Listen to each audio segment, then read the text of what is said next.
wabarakatuh.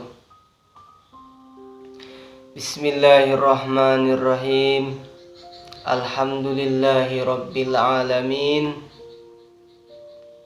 Alhamdulillahil qawi sultanuh, al-wadihi burhanuh, al-mabsud fil wujud karamuhu wa ihsanuh. Allahumma salli ala Sayyidina Muhammadin wa ala ali Sayyidina Muhammad, salatan tuhibbu lana nufusan radiyah, wa suduran minal hammi wal hazani khaliyah, wa quluban bihubbika wa hubbil ilmi wa hubbil khairi safiyah, wa antutimma alaina bisihhati wal afiyah. Amma ba'du. Tema kita pada pertemuan kali ini adalah tentang tafsir surah Al-Ma'un. Allah Subhanahu wa taala berfirman, A'udzubillahi minasyaitonirrajim. Bismillahirrahmanirrahim. Ara'aital ladzi yukadzibu biddin. Yang sekira-kira maknanya, tahukah kamu siapa itu yang mendustakan agama? Hadirin yang dimuliakan Allah, pelajaran yang kita ambil dari ayat pertama ini adalah bagaimana Allah Subhanahu wa taala ketika mengajak kita untuk berpikir, yaitu menggunakan bahasa yang edukatif, bahasa yang mendidik. Allah mengatakan, tahukah kamu siapa yang mendustakan agama? Tidak langsung mengancam, kamulah pendusta agama. Ini sebuah pengajaran bagi kita. Ketika kita mendidik anak kita, murid kita, jangan kita langsung mencela, langsung merendahkan, tetapi kita jadikan Al-Ma'un ayat pertama ini sebagai patokan dan pegangan kita, yaitu dengan menggunakan bahasa-bahasa yang edukatif. Kemudian ayat yang kedua berbunyi, Fazalikal ladzi yadu'ul yatim. Dan yang ketiga, wala yahuddu ala ta'amil miskin. Tahukah kamu siapa yang mendustakan agama itu? Allah mengatakan, itulah fazalik alladzi yadu'ul yatim, orang-orang yang menghardik anak yatim, wala yahuddu ala ta'amil miskin, dan tidak memberikan semangat ataupun mengajak untuk memberi makan orang miskin. Sini kita ketahui bahwasanya ternyata agama ini bukan hanya masalah ibadah, bukan hanya masalah ilahiyah atau hablum minallah, tetapi juga hablum minan nas, kemanusiaan. Karena kalau kita hanya fokus pada ibadah kepada Allah saja, itu artinya kita menghilangkan setengah bagian daripada agama. Dan itu sama dengan kita mendustakan agama, karena agama mempunyai dua sisi tersebut. Kemudian telah jelas juga bahwasanya Rasulullah bersabda, Innama bu'ithu liutammima makarimal akhlak. Sesungguhnya aku diutus untuk menyempurnakan akhlak. Artinya akhlak itu antara lain juga akhlak kita kepada sesama manusia. Bagaimana kita kepada anak-anak yatim? Bagaimana kita ketika melihat ada orang miskin? Apakah kita termotivasi untuk memberinya makan dan juga memenuhi kebutuhannya? Kita teringat dengan perkataan salah seorang sufi besar yang makamnya ada di Turki, yang bernama Syekh Jalaluddin Ar-Rumi.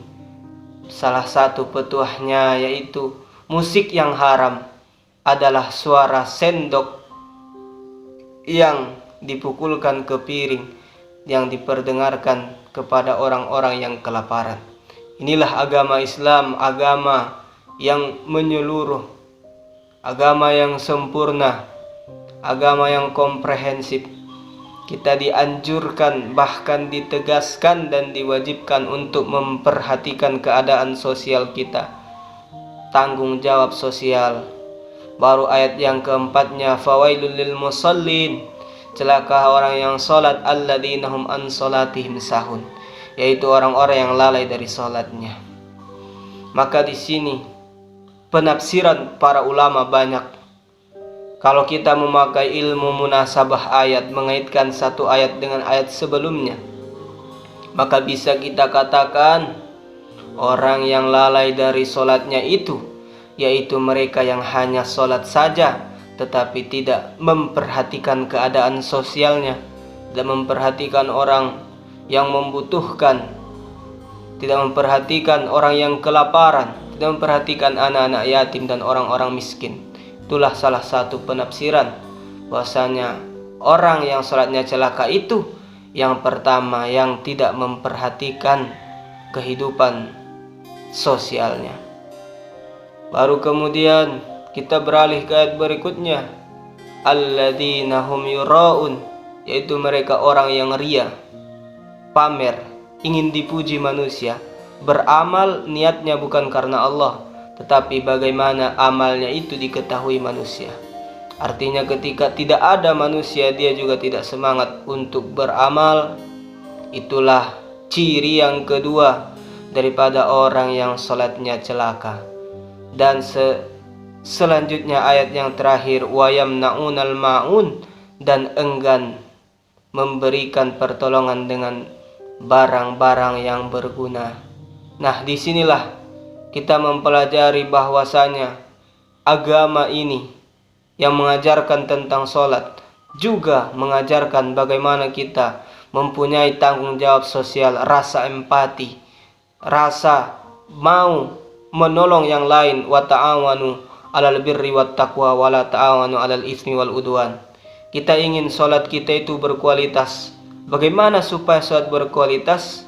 Maka jangan sampai sholat kita menjadi solat yang dikatakan oleh Allah tadi sebagai solat yang celaka, yaitu solat yang tidak memperhatikan keadaan sekelilingnya. Dia hanya fokus memperbaiki dirinya saja dan dia tidak mau berkorban untuk orang lain. Sebagaimana salah satu perkataan guru bangsa, guru kita semua, Kiai Haji Ahmad Hashim Muzadi, orang yang hanya memikirkan dirinya sendiri, maka dia akan dililit oleh permasalahannya sendiri.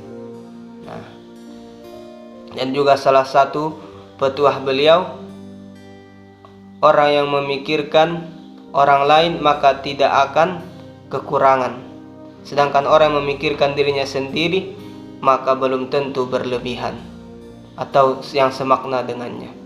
Masyiral muslimin rahimakumullah, pelajaran yang sangat penting dan sangat pantas untuk kita amalkan supaya sholat kita ini tidak menjadi sholat yang celaka.